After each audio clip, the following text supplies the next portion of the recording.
Oke, bismillahirrahmanirrahim. Assalamualaikum warahmatullahi wabarakatuh. Waalaikumsalam warahmatullahi wabarakatuh. Mari kita mulai pelajaran kita dengan membaca basmalah. Bismillahirrahmanirrahim. Bersyukur kepada Allah dengan membaca hamdalah dan bersalawat kepada Nabi Muhammad dengan membaca salawat Nabi.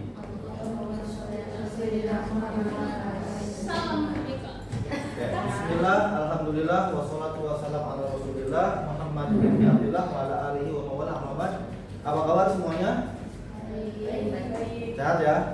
Alhamdulillah. Hari ini pelajaran agama Islam kita akan lanjutkan materi kita tentang ketentuan dakwah, tabligh, dan khutbah. Pertemuan sebelumnya kita sudah mengetahui definisi dakwah, tabligh, dan khutbah, dan juga menyimak presentasi dari temannya. Nah, sesi ini kita akan melanjutkan presentasi yang belum sesuai rubrik. Kalau sudah lengkap worksheet mind map-nya, sudah dapat KKM, supaya dapat 100 perlu presentasi ya, untuk menggali pemahaman kita terhadap materi. Nah, teman-temannya yang lain nanti boleh disimak. Kalau kamu buatnya tentang tabligh, nanti simak tentang dakwah. Kalau kamu buatnya tentang khutbah, kamu simak tentang tabligh. Jadi saling melengkapi pemahamannya.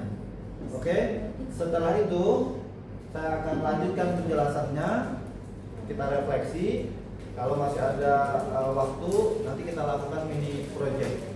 Itu kegiatan sesi ini. Terima kasih. Kita langsung saja, silakan. Ya, Assalamualaikum warahmatullahi wabarakatuh. Waalaikumsalam. Siang semuanya. Jadi hari ini aku mau tentang tabligh. Jadi tabligh itu apa? Tabligh itu adalah menyampaikan pesan agama Islam yang bertujuan agar umat Islam mengenal Allah Subhanahu wa taala dan sesuai Al-Qur'an dan juga hadisnya. Nah, pelakunya itu ada begitu. Kalau misalnya laki-laki itu disebutnya mubaligh, tapi kalau misalnya perempuan itu disebutnya mubaligah. Terus kenapa sih kita harus ada sebab-sebabnya kenapa kita melakukan tabligh? Yang pertama itu adanya perintah untuk bertabligh. Terus yang kedua ada perintah untuk memberi peringatan kepada orang Islam. Terus yang ketiga adalah adanya perintah mencari investasi akhirat sebanyak-banyaknya. Terus syarat-syarat melakukan tabligh itu ada apa aja? Yang pertama itu adalah memiliki pengetahuan agama Islam yang memadai. Terus yang kedua memiliki keterampilan tabligh yang variatif. Terus yang ketiga sifat yang sabar dan juga tidak emosional. Terus yang keempat sikap ikhlas karena Allah SWT dan yang ketiga tidak bersikap komersial. Terus dalil tabligh itu yang pertama ada di surah Ali Imran ayat ke-10 ayat ke-10. Terus Rasulullah SAW bersabda, sampaikanlah ajaran Islam dariku walau satu ayat dan ceritakanlah tentang Bani Israel tanpa perlu takut. Hadis riwayat Bukhari. Terus hikmahnya dalam kita bertabligh itu yang pertama adalah tersampaikannya nilai-nilai dari ajaran Islam. Terus yang kedua termasuk kelompok umat Islam yang menegakkan amar ma'ruf dan nahi munkar. Ini ya, kalau ada presentasi seratus ya. Pensil sih Pak. Oh, ini pensil. Oh, sorry. Oke, terima kasih. Tabligh ini materi yang baru dipresentasikan. Oke, silakan. Oh, aku juga. Oh ya, silakan. Oke, saya juga ya. Oke, tadi barusan intinya ada kutipan hadis Nabi. Arabnya balighun ani walau ayat. Sampaikanlah walaupun satu ayat. Jadi konsep tabligh itu adalah menyampaikan walaupun hanya sedikit. Gitu ya, apalagi banyak. Ya, terima kasih. Lanjut tabligh yang kedua, apakah ada apa berarti di kamu kembangkan sendiri? Assalamualaikum warahmatullahi wabarakatuh. Waalaikumsalam. Jadi di sini saya juga mau jelasin tentang tabligh. Jadi kalau tabligh itu pengertiannya apa sih? Jadi tabligh itu menyampaikan atau menyebarkan. Nah, kalau misalnya istilahnya itu tuh usaha menyampaikan pesan agama Islam agar mengikuti perintah Allah atau Ya, ini poinnya teman-teman. Nah, tadi yang menarik ini satu konsep lagi. Dalam Islam ada konsep amal jariah ya. Amal jariah artinya adalah betul yang pahalanya terus mengalir walaupun kita sudah meninggal. Nah, saya berharap jadi guru, khususnya dari guru PAI, harapan saya paling besar adalah pahala. Berharap dulu murid saya yang saya ajari wudu, yang saya ajari mudah-mudahan setiap dia sholat, setiap dia ngaji, setiap dia wudhu, saya kebagian pahalanya. Amin. Nah, kita juga begitu. Dakwah begitu konsepnya. Ketika kamu bangunin teman kamu di asrama buat sholat subuh dengan ikhlas nih, kamu dapat pahala sholat subuhnya teman kamu karena sebab kamu dia bangun. Alhamdulillah, kamu dapat pahalanya insya Allah.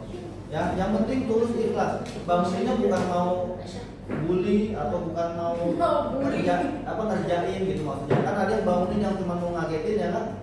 Nah, yang penting kuncinya adalah kita dakwah, kita ajak supaya benar dan ikhlas. Karena ada Oke semuanya, jadi di sini aku mau share ulang nih tentang dakwah yang mungkin kemarin udah kalian dengar. Nah, dakwah itu apa sih? Dakwah itu dalam bahasa Arab artinya menyelamatkan. Nah, dakwah itu jadi kalau secara bahasa, secara istilah bahasa dia itu kayak menyampaikan ajaran kebaikan. Nah, apa aja sih penyebab dakwah itu? Yang pertama adanya kesesatan dalam umat manusia. Yang kedua terjadinya kemungkaran. Dan ketiga ada rusaknya fitrah manusia. Nah, ada juga etika dalam berdakwah. Yang pertama harus banget nih sesuai sama ajaran Islam. Yang kedua disampaikan dengan bahasa yang baik dan dilakukan dengan ikhlas. Jadi ada nih misalnya orang berdakwah itu karena dia dapat komisi gitu. Nah, sedangkan itu nggak boleh. Jadi dakwahnya itu harus secara ikhlas. Jadi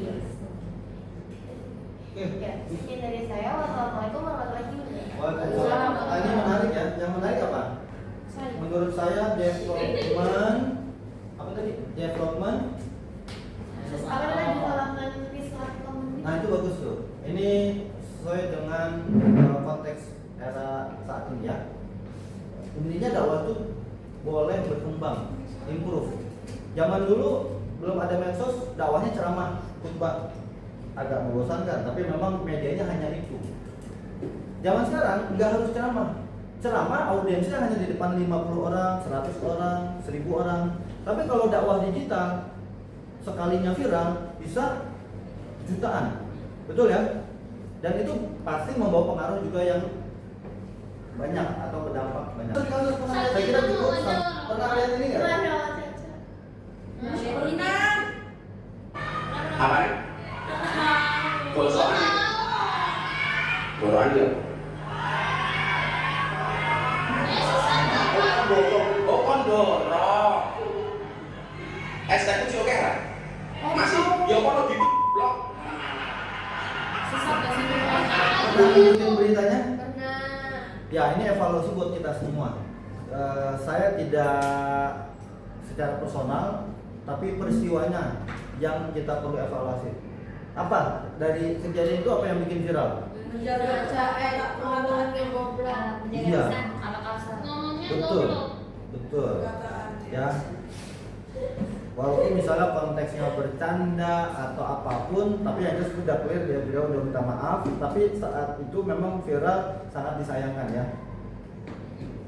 Ya begitulah, kita nggak tega ya nyeritainnya. Tapi banyak hikmahnya, si penjual esnya juga ya umroh ya. Dan banyak rezekinya juga ya, dan juga dikasih banyak uang ya.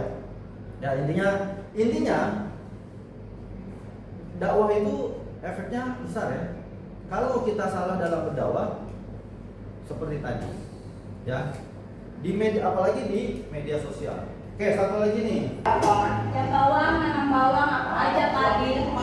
Lagi patukangan. Jadi itu nggak bisa jalan. Belum jalan, belum bisa ngomong. Berapa tahun? 7 tahun, Pak. Oh, ini kayak kasus Raya lagi. Iya. Oh, tapi sama ibunya dibawa terus. Iya. Tapi bersih ya. Alhamdulillah, Pak. Ibunya sayang banget sama dia. Iya.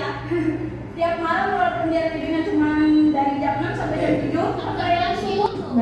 Ini bagian dari dakwah. Jadi dakwah itu nggak harus ceramah. Dakwah itu nggak harus khutbah. Dakwah itu bisa seperti tadi, walaupun dia upload ke medsos, tapi itu menjadi melatih empati masyarakat, orang-orang yang menonton. Minimal punya empati lah, bahwa di sekeliling kita, di masyarakat kita masih ada orang yang sangat membutuhkan. Anaknya disabilitas, seorang ibu ya dengan tentunya ikhlas merawat anaknya walaupun disabilitas, tidak ditinggal, tidak ditelantarkan, tidak dititipkan ke panti asuhan. Ini hebat. Nah, bagi orang yang mampu membantu silakan dibantu. Seperti contoh dari saya nggak melihat personalnya, tapi kita lihat peristiwanya bahwa ini bagian dari dakwah. Nah, ini 2 contoh yang saya tampilkan, dan ini kita diskusikan ya.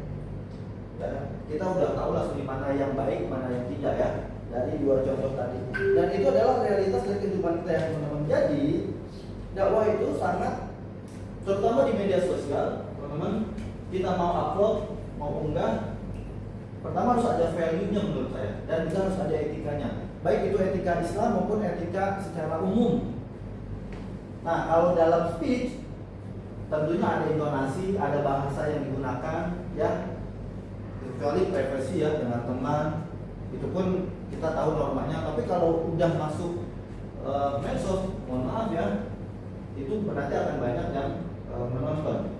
Ada komunikasinya, dan juga kita harus lihat efeknya, teman-teman, efeknya, dampaknya terhadap audiens, ya nggak? Yang kita sebut dengan netizen, apalagi netizen Indonesia. Oke, terakhir nih, bisa dari penjelasan kita dan ini dari apa? Dari materinya, konsepnya udah selesai. Boleh deh Caca, apa bedanya dakwah dengan hikmah dan emosi? Oke, apa perbedaannya berdakwah dengan yang benar sama yang iya, pakai emosi. betul. Yang kemarin hikmah tuh maksudnya yang benar dengan yang emosi ya, kalau itu. Apa bedanya, Cak? Kalau pakai emosi itu jadinya nanti kalau bukan dakwah jadi memaksa gitu loh. Betul, udah dapat poinnya. Gitu ya. Jadi kalau pakai emosi malah maksa. Ayo sholat subuh, bangun. Malah pukul-pukulan nanti. Tugas, masa udah spill. Kalau yang laki-laki itu mereka menyusun teks khutbah Jumat, jadi khotib nanti di Masjid ICM. Ya, tapi latihan dulu. Nah, kalau yang perempuan kan nggak mungkin khutbah Jumat ya. Nanti audiensnya pada bangun lagi. Kan biasanya tidur. Kalau khotibnya bangun nanti dia malah pada bangun, kan bahaya. Enggak, just kidding. Tapi realitasnya gitu. Oke, jadi yang perempuan kita fokus dakwah, bukan khutbah. Dakwah secara umum, tapi kita dakwah digital, ya. Nah, itu yang asli itu. Yang pertama viral ini. Kesini gara-gara Ambung Kartamoli. Yang kesini gara-gara Janda Tawabalik itu apa? Pasangan.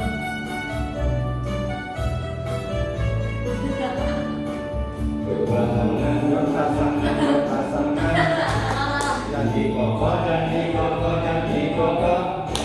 Saling cinta, saling hormat, saling jaga, saling ridho.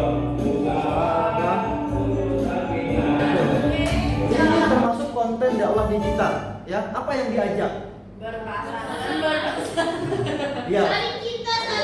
Iya, janji kokoh guys. Janji kokoh. Kalau udah nikah kita komit sampai sehidup mati. Komitmen apa lagi? Tanggung jawab. Komitmen apa lagi? Banyak. Ya, pokoknya banyak. Ini adalah campaign ya. Ya, campaign nikah yang sakinah. Itu ya. Nah, ini termasuk konten dakwah. Kita udah berapa? 21. Kita 21. Nah, oke, saya bayangin ya kerjanya. Pertama leader ya, dia memutuskan.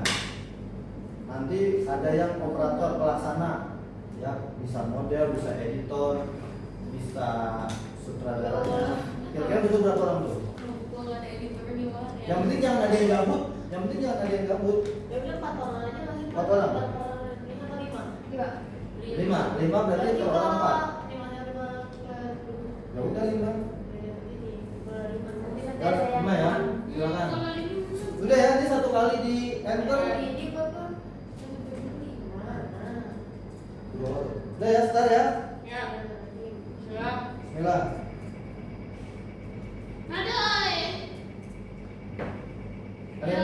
Ada yang bawa